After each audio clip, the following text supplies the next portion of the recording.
Praise the Lord. আপনারা হয়তো অনেকে পরভাষা প্রার্থনা করেন, আপনারা অনেকে টাং প্রার্থনা করেন। তো সেই জন্য আপনাদেরকে কিছু বিষয় বলতে চাই। যারা আপনারা পরভাষা নিয়ে প্রার্থনা করেন, পরভাষা নিয়ে আপনাদেরকে কিছু বলতে চাই, যেন পরভাষা আমরা ঈশ্বরের গিফট হিসাবে পাই না আমাদেরকে কেউ শিখায়। তো আমরা আসুন একটা ভিডিও ক্লিপ দেখি, তারপরে আমরা বলছি। Rababa, rababa, rababa. You're in the first level of tongues. When you're ratakapa, tatapalia babash, second tongues. When you speak da da da da da da, mama mama mama, baraga baraga baraga, rababa rababa rababa rababa. Third level. When you're speaking on fourth level, kabosh, kabosh, kabosh.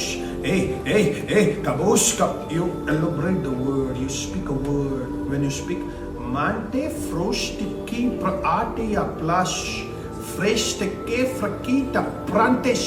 You are on 10th level of tongues. When you speak, manto flaki, comma, plante frakush, full stop. Hey, brakush, number 60. When you speak,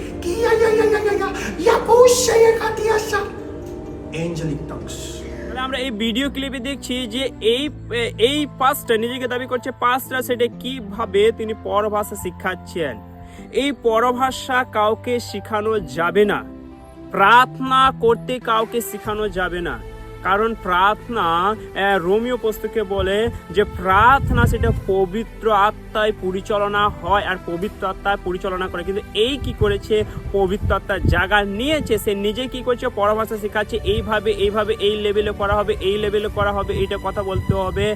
আপনি কারো মাধ্যমে শিখে নিয়েছেন পরভাষা, সেটা প্রার্থনা কখনো বলা হয় না, সেটা পবিত্র আত্মার প্রার্থনা না। আমরা জানি পেন্টেকস্টাল দিনে, পঞ্চসপ্তমীর দিনে কি করেছে, 120 জন প্রার্থনা ছিল, তাদের উপরে পবিত্র আত্মা এসেছিল। আর সেই পবিত্র আত্মার ভরদান পেয়ে তারা কি করেছে, পবিত্র তাদেরকে পরিচালনা করেছিল, তাদেরকে গাইড করেছিল এবং পবিত্র আত্মায় পরিপূর্ণ হয়ে তারা কি করেছিল, তারা পরভাষা কথা বলেছিল এবং সেটা সবাই বুঝতে পেরেছিল। এইখানে কাউকে তাদেরকে কি শেখায়নি, পবিত্র আত্মা নিজেই তাদেরকে পরিচালনা করেছে।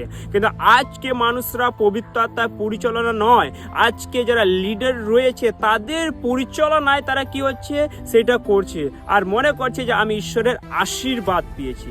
তারা মনে করছে ঈশ্বর আমাদেরকে এই ভরদান দিয়েছে আর সেটা আমরা বলি। আজকে অনেক জায়গায়, অনেক মণ্ডলীতে, অনেক প্রার্থনা সভাতে কি করা হয়, বিশেষ করে পরভাষা প্রার্থনা করার জন্য জোর দেওয়া হয়, জবরদস্তি করা হয় যে এটা প্রার্থনা করো।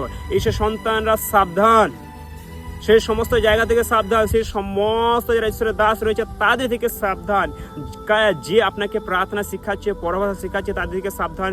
আপনারা এখান থেকে সরিয়ে যান, কারণ তারা হচ্ছে ভণ্ড আর তারা হচ্ছে ভ্রান্ত একজন শিক্ষক, যেখান থেকে আমাদেরকে বেরিয়ে আসতে হবে। ঈশ্বর সন্তানরা আপনাদেরকে বলতে চাই, পরভাষা অবশ্যই ঈশ্বর আমাদেরকে দেয়, পরভাষা অবশ্যই বাইবেল আমাদেরকে বলে, কিন্তু সেই পরভাষা মানুষের কাছ থেকে নেব না ঈশ্বর পবিত্র আত্মার মাধ্যমে যেটা দেবে সেটা নেব।